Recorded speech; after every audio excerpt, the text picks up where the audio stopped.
Assalamualaikum warahmatullahi wabarakatuh. Shalom, Om Swastiastu, Namo Buddhaya, salam kebajikan bagi kita semua. Saya Adira Sandi dengan NIM 111124043, Fakultas Hukum Universitas Sultan Ageng Tirtayasa dari kelas 3B.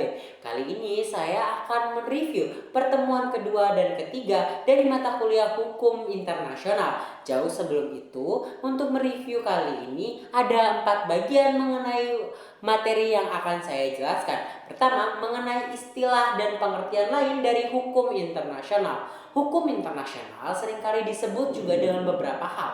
Pertama, hukum antar bangsa, kedua, hukum antar negara, yang ketiga, hukum transnasional, yang keempat adalah hukum internasional publik. Mengapa harus publik? Menurut para pakar, terutama salah satunya Mokhtar Kusuma Atmaja, menjelaskan bahwa hukum internasional seringkali menyentuh ranah publik sehingga dalam ini membuat aturan lintas agama, bahkan mengatur adanya hubungan internasional itu sendiri. Maka seringkali disebutnya sebagai ranah publik, bukan ranah perdata. Namun ada pendapat lain menjelaskan bahwa hukum internasional adalah hukum transnasional, di mana dalam pendapat ini menekankan bahwa hukum internasional bukan hanya menyentuh ranah publik sebagaimana yang disampaikan sebelumnya, karena ranah perdata pun ternyata disentuh dalam hukum internasional. Menurut subjek hukum internasional sendiri, kita tidak hanya berfokus pada negara maupun berfokus pada hubungan internasional berupa organisasi internasional. Tapi dalam hal ini ada juga peran individu sebagai subjek hukum internasional sehingga perlu adanya ranah perdata dalam sentuhan internasional mengenai aturan-aturan jelas terutama hukum internasional itu sendiri. Nah, dari dua penjelasan di atas ini menegaskan bahwa hukum internasional hanya berfokus pada perdata dan publik apa hanya berfokus pada publik saja. Sehingga pada umumnya kalimat ataupun pernyataan ataupun istilah mengenai hukum internasional, bahwa hukum internasional adalah hukum antar bangsa maupun hukum antar negara, sangat tidak relevan untuk saat ini. Kemudian pembahasan kedua kita akan berfokus pada sifat dan penerapan hukum internasional. Menjelaskan bagaimana sifat hukum internasional, maka kita harus menjelaskan adanya dua hal. Pertama, sifat koordinatif, dan yang kedua sifat subordinatif. Artinya ini dikaitkan dengan hukum nasional. Mengapa demikian? Karena dalam hukum nasional mengenal adanya hubungan tinggi rendah antara yang memerintah dengan yang diperintah, di mana dalam hal ini kedudukan tertinggi berada di pemerintahan, sedangkan kedudukan terendah adalah masyarakat sebagai perwujudan dari perintah tersebut.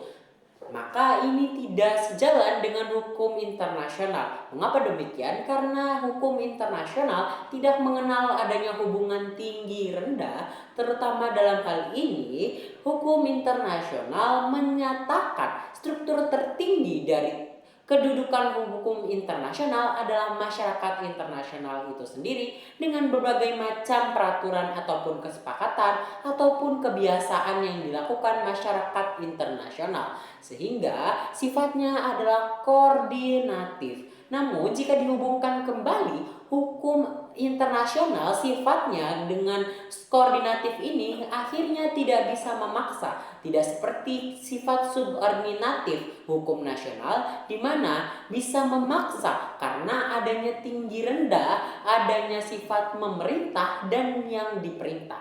Akhirnya dalam hal ini hukum internasional tidak bisa mengikat ataupun memaksa adanya konsekuensi hukum dari hukum internasional itu sendiri. Kemudian membahas adanya perwujudan dari hukum internasional. Perwujudannya ada dua. Pertama, perwujudan dari bilateral, yang kemudian yang kedua adalah perwujudan multilateral. Multilateral artinya lebih dari dua negara, sedangkan bilateral artinya hanya mencakup dua negara ataupun dua subjek hukum internasional. Yang kemudian kita akan membahas mengenai adanya hukum internasional sebagai hukum sebenarnya ataupun tidak sebenarnya. Pendapat mengenai hukum internasional bukan sebagai hukum sebenarnya adalah pendapat dari Austin misalkan. Karena apa? Karena dua hal. Pertama, tidak adanya lembaga legislatif yang resmi karena tidak adanya aturan yang mengikat dari hukum internasional itu sendiri sehingga pengimplementasiannya sangat kurang. Yang kemudian yang kedua adalah hukum internasional tidak bisa memaksa sebagaimana yang sudah saya jelaskan bahwa sifat hukum internasional adalah dua. Pertama, koordinatif dan subordinatif. Fokusnya internasional ataupun hukum internasional adalah koordinatif, tidak bisa memaksa karena tidak adanya hukum yang mengatur secara pasti sebagaimana yang sudah disampaikan bahwa hukum internasional tidak mempunyai lembaga resmi terutama dari bagian legislatif itu sendiri. Selanjutnya, ada pendapat lain yaitu mengatakan bahwa hukum internasional adalah hukum sebenarnya. Oleh siapa? Oleh Oppenheim. Dia menjelaskan ada tiga hal. Pertama, ketika hukum internasional ini adalah hukum yang sangat peka ataupun terhadap situasi yang nyata di masyarakat internasional. Kemudian, yang kedua adalah peran ataupun adanya masyarakat internasional dalam membuat keputusan internasional itu sendiri. Kemudian yang ketiga adalah menjelaskan bahwa hukum internasional mencakup adanya sanksi ataupun implementasi dari hukum internasional itu sendiri. Contohnya adalah misalkan diplomasi yang rapuh ketika dunia mengecam, kemudian yaitu kecaman sanksi sosial, misalkan dari cemoohan internasional ataupun segala macamnya. Yang terakhir adalah membahas mengenai kelemahan dari hukum internasional. Yang pertama adalah menjelaskan kelemahan dari hukum internasional adalah tidak adanya penegakan hukum ataupun aparat penegak hukum. Penegakan hukum ada, namun aparatnya tidak selengkap adanya seperti hukum nasional. Mengapa? Karena kembali lagi hukum internasional tidak bisa bersifat memaksa. Contohnya, misalkan polisi internasional tidak bisa semerta-merta menghentikan kejahatan internasional di saat dan detik itu juga.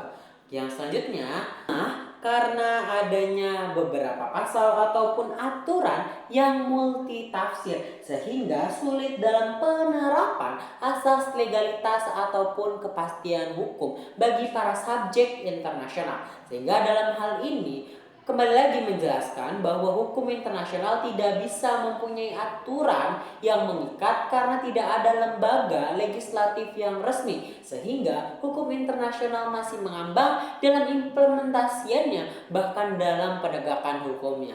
Maka dari itu yang sebagaimana sudah sampaikan dari awal sampai akhir itulah review materi dari mata kuliah hukum internasional pada pertemuan 2 dan 3. Akhirul kalam, billahi taufiq wal hidayah. Wassalamualaikum warahmatullahi wabarakatuh.